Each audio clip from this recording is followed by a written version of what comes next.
Shalom Aleichem, Shalom à tous et à toutes, Bezrat Hashem. Ici au tombeau de David Ameller, un petit peu avant Shabbat, Bezrat Hashem, quelques mots sur ce que on a étudié cette nuit. Rabbi Nachman il parle dans Sipurim Asiot du fils de la servante, du fils du roi et du fils de la servante. Il parle d'un dilemme qu'il y a dans chacun. Chacun ne sait pas s'il est un fils de roi ou un fils de servante. Est-ce que Béhémet il est quelqu'un de bien, quelqu'un de valable? Ou c'est un fils de servante, c'est quelqu'un qui est venu dans le monde pour uniquement être au service des autres?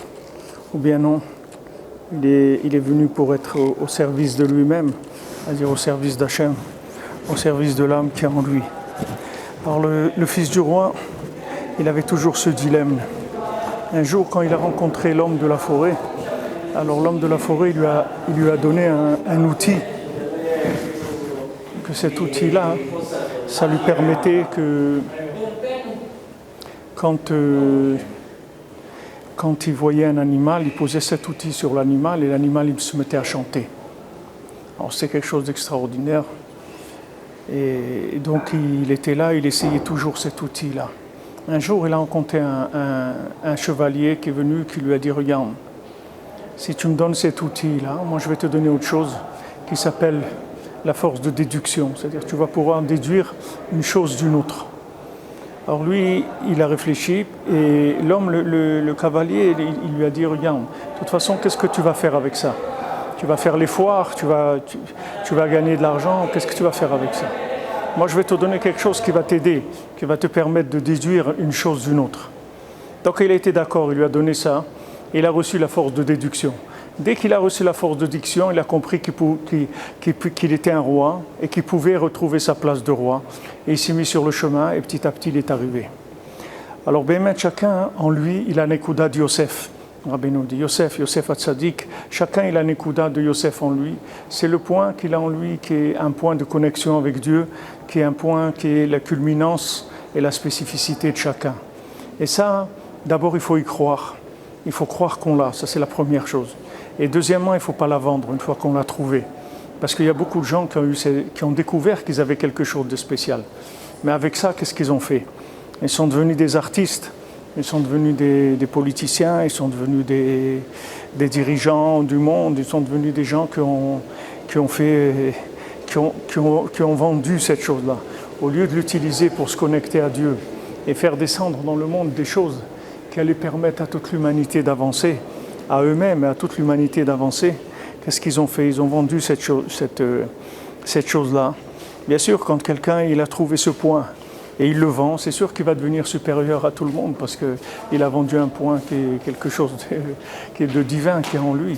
C'est une énergie divine, c'est pas quelque chose qui vient, c'est pas quelque chose qui a été fabriqué de ce monde, c'est un souffle divin, c'est quelque chose de très haut.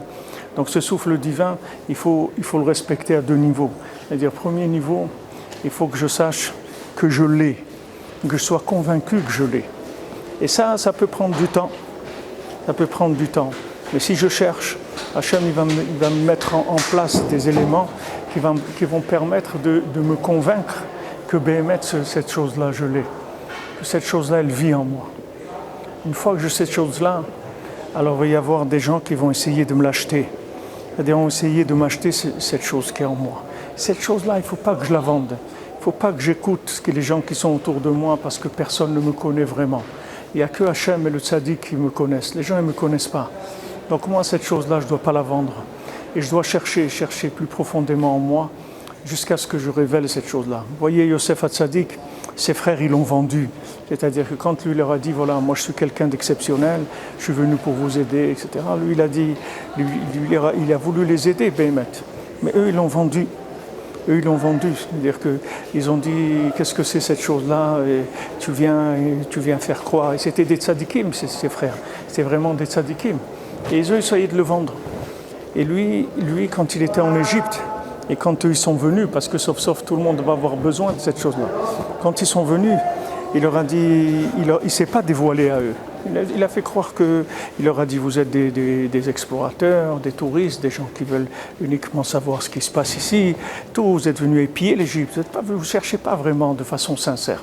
Et quand ils ont fait tchouva sur la vente de Yosef, parce que la vente de Yosef, c'était la vente du bien qu'il y a en eux. C'est pas qu'est-ce qu'ils ont vendu. Ils ont vendu la possibilité à eux d'avancer, parce que lui, Yosef, c'était la clé pour qu'ils puissent progresser. Alors, Bezrat Hashem, vous voyez, Rabbi Nachman, il est là, il est avec nous. Et il essaye de donner confiance à chacun, à chacune. Il lui dit, regarde, tu as quelque chose d'exceptionnel en toi. Ne te laisse pas d'abord tomber dans la tristesse, dans la dépression, parce que tu as quelque chose d'exceptionnel. Maintenant, cette chose d'exceptionnelle, fais-la vivre, découvre-la, fais-la vivre et surtout, je t'en supplie, surtout, ne la vends pas. Ne la vends pas, c'est trop beau, c'est trop précieux. Ne vends pas ça, c'est ton intimité, c'est ton lien avec Hachem, c'est la chose la plus merveilleuse, la plus belle qu'il y a au monde, ne la vends pas. Alors, Bezrat Hashem, Shabbat Shalom, Be'atzlacha, un très bon Shabbat pour tous, pour tout, dans la joie, Bezrat Hashem. Et à dimanche, Bezrat Hashem, qu'on ait le srout. Shabbat Shalom.